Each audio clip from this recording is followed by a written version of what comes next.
The story of a Danish Imam discovering the light of Islam.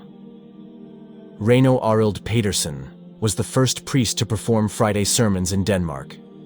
He is better known as Abdul Wahid Pedersen, his name after converting to Islam. Who would have thought that the Imam, who had extensive Islamic knowledge, was a convert to Islam? Until he learned about Islam, his journey was not short. He took many journeys until he received sweet guidance. His journey began when he was 16 years old. At that time, he decided to leave the Christian religion he had followed since childhood. His goal in leaving the church was only one. He wanted to be free from any religious affiliation. Since then, he has become a young man with very free thinking. The young Pedersen was so liberal and secular. With the freedom of life, he claimed, Pedersen tried many things. He then wanted a life full of love and peace. He also tried to become a vegetarian, but failed. He cannot fast from meat continuously. Until the age of 21, Pedersen lived under the temptation of freedom. Until one day, he left Denmark with a close friend. This time, he wants to apply yin-yang in his life. We traveled through Africa, Asia, and the Middle East. Our principle at that time was that our journey would guide us to live based on the natural laws of yin and yang, he said, laughing at the memory of the past. During the trip, Pedersen discovered various cultures and religions. He then began to be interested in this. Pedersen asked himself, "What is my religion? Where did I come from?" But he was unable to define his life. He then studied spirituality in Rajasthan, India. Not long after, he became a Hindu. For 4 years, he converted to Hinduism. During that time, Pedersen was actually intrigued by the concept of God. When he was no longer a Hindu, Pedersen was still obsessed with questions about God. "It opened my interest in God. I began my official search for God," he said. He also studied various religions. He sought the concept of God. As a result, he found that all religions taught the truth, but God is actually only one. Then where is God? Pedersen also returned to Europe. He is alone and seeks the existence of God.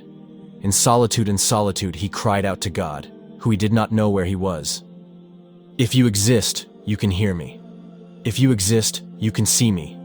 If you exist, you know my needs," Pedersen exclaimed. He hopes God can guide him. Discovering Islam. When he returned home to Denmark after a long trip, Pedersen chose to move to the countryside and tend to the garden. There, he tried to calm himself in his search for God. For some time, Yai often sat alone in his room, calling on God.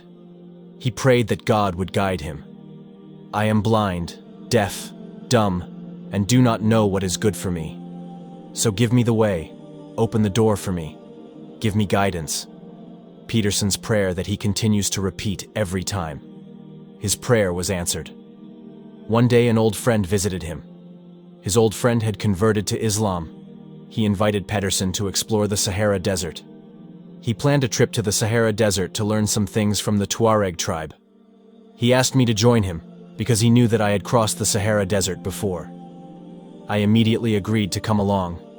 The desert has always interested me. Before leaving, I made it clear that I was not interested in becoming a Muslim.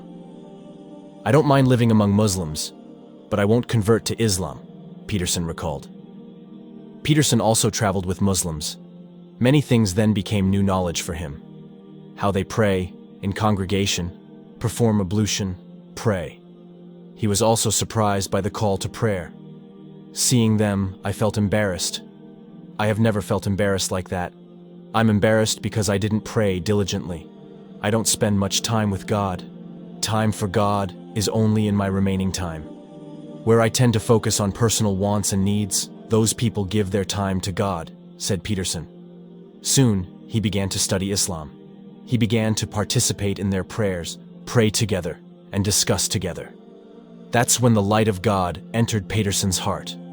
He felt a great longing for God. He fell in love with Islam.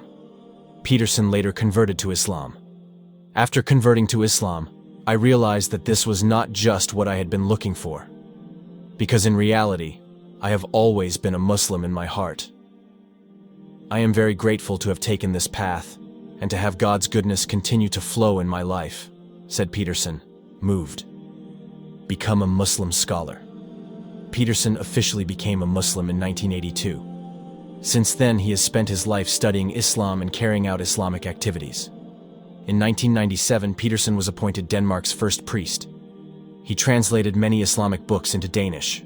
Pedersen is also vice president of Muslims in Dialogue, a multi-ethnic Danish Muslim organization that promotes Islam to the Danish general public.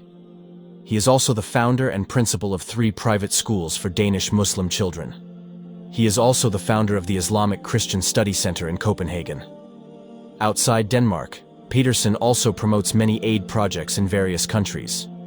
One example is the establishment of a school in Kunar, Afghanistan before the Taliban regime. He is also the founder of Danish Muslim Aid, which helps many Muslims around the world. One of DM Aid's projects is the construction of 500 houses for earthquake victims in Pakistani Kashmir. Abdul Wahid Pedersen is Denmark's most prominent imam. He is a convert to Islam who has had a long life journey and is now a devout Muslim. Pedersen received Islamic guidance when he saw his Muslim friends performing Fajr prayers. He was born in Sweden in 1954 with the name Reino Arild Pedersen. After converting to Islam, his name was changed to a more Islamic one. Pedersen was born and raised in a non-Muslim family. Even his environment was very strong in his previous beliefs. However, when he entered his teenage years, namely 16 years, he began to question his own religion and felt unsure. Am I really a non-Islamist because of my beliefs or heritage? That made me leave that religion, said Pedersen, as quoted from the Ape Astronaut YouTube channel. He also wondered if there was life after death, then questioned the existence and truth of God. When he was 21 years old, Pedersen began traveling around the world. From Europe, Africa to Southeast Asia, almost everything has been explored. Even during his search, he converted to another religion. I also knew that at that moment I had tried everything. I had explored half the world and looked for every possible way. And there was only one place left, namely God himself, he explained. Then he prayed to God, even though he didn't know which God he was praying to. Pedersen only asked for guidance, if God really exists. Then he asked for the door and way out to be opened. Finally, Allah sent me to a group of Muslims here in Copenhagen. At that time, I lived in a completely different part of Denmark, he said. Then Pedersen was invited by the Muslim group to travel to the Sahara Desert. One of them is a convert who returned to Islam since 1977. His name is Abdallah Johan Tokstro, from the same city as him. Pedersen also agreed to the Muslim group's invitation. However, he said he was not interested in Islam. But what happened was the opposite. In fact, he was slapped and realized when his friends woke up at 02:0030 in the morning, then continued with the morning prayer. Seeing them get up to pray was like a slap in the face, he said.